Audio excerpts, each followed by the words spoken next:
Morning, Dr. Carson. Good morning.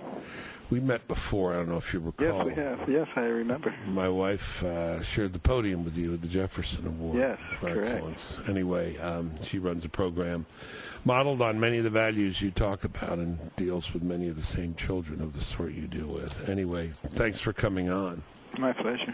Patrick Henry College brought us this interview. You know those guys out there? Oh, wonderful place. I was there last year, my wife and I, and we just had a tremendous time. Great place with great values and tremendous students. We have our producer's Patrick Henry guy, and he's homeschooled, and he holds up pretty well under the pressure. Yeah, I think if all colleges were like Patrick Henry, we'd have a much more informed populace.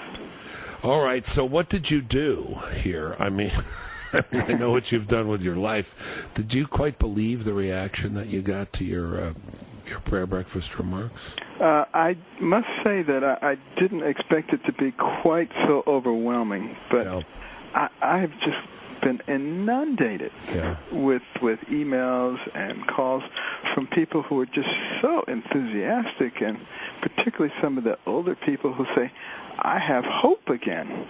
I don't want to give people false hope, obviously.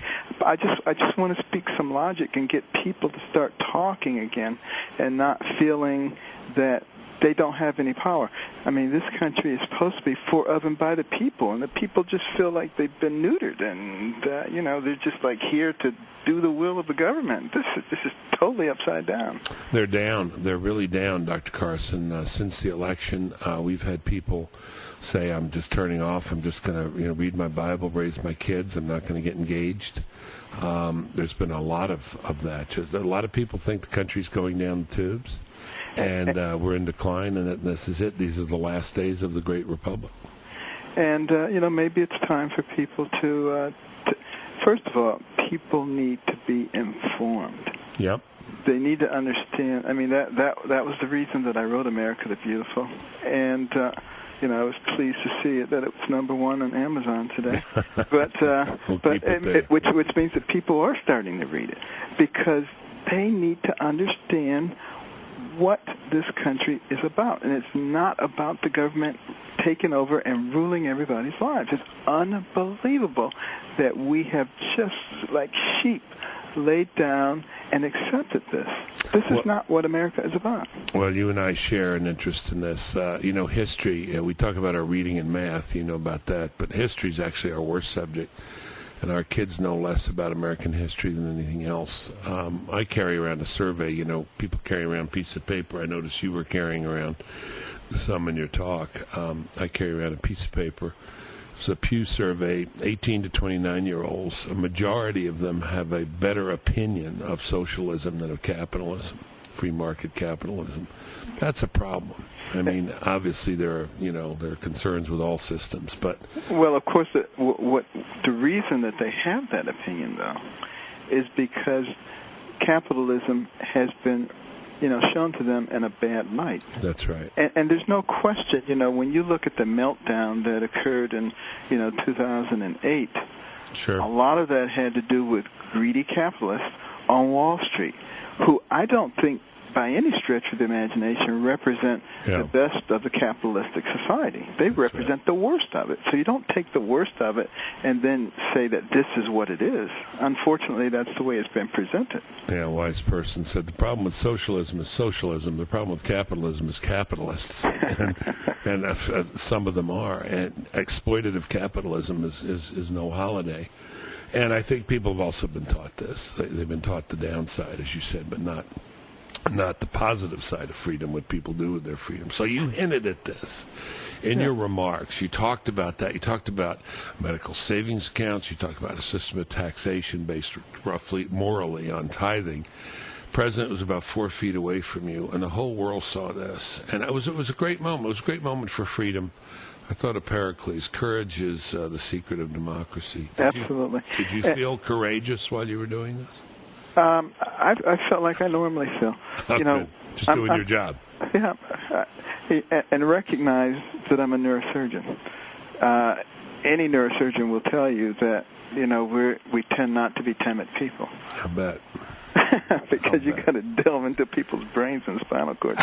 We do the that weak on the hearted show. don't do that. We do that on the show when the power goes out and everybody's running around panicking. People say, "Hey, we're not doing neurosurgery here. It's okay." Exactly.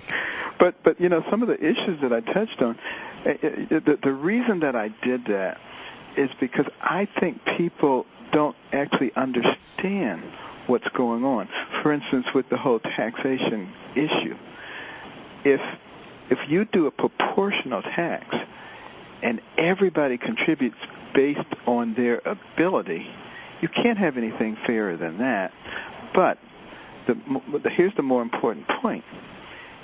If everybody has skin in the game and the government comes along and says, I'm raising taxes, everybody's going to be saying, why are you raising taxes? 95% of the people are not going to be questioning it if you just say, I want to raise it on the top 1% or 2% or 5%. But if you're raising it on everybody, hold on a minute. And it forces the government to be much more fiscally responsible. That's part of the reason that they're doing it this way. Now, you realize in doing this, again, you're not afraid of any man.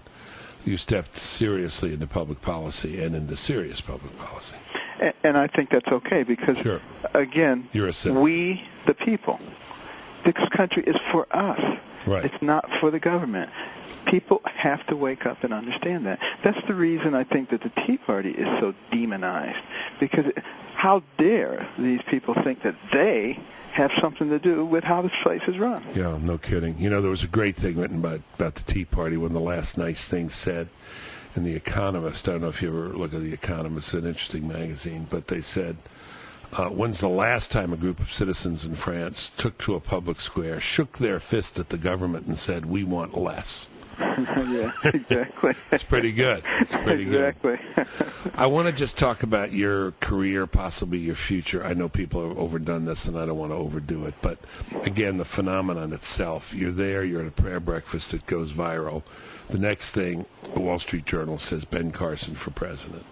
Kind of jumping the gun a little bit, I would think. Even you would think so. Yeah. That's a remarkable thing to read, isn't it? This is the instant culture we live in, the instant communication culture. Yeah, well, it's not as instant as you might think.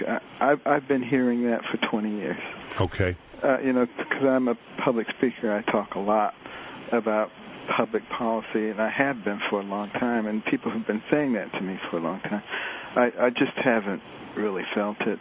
And I think, you have to allow God to lead.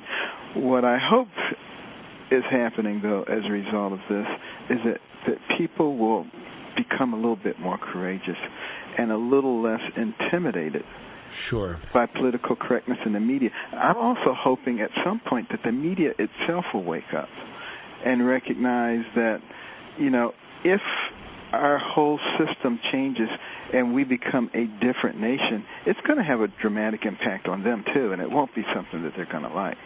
That supposes a degree of self-knowledge I'm not sure they have, but you can help bring them to it. They don't have it yet. No. Well, let's talk about you, though, for a minute, because you said people have been saying this for years. So will this lead you to politics? I had a thought the other day. I said, well, he's a man of God. I hope God does speak to him, and I hope, like God leading Moses out of Egypt, that he leads Ben Carson out of Maryland.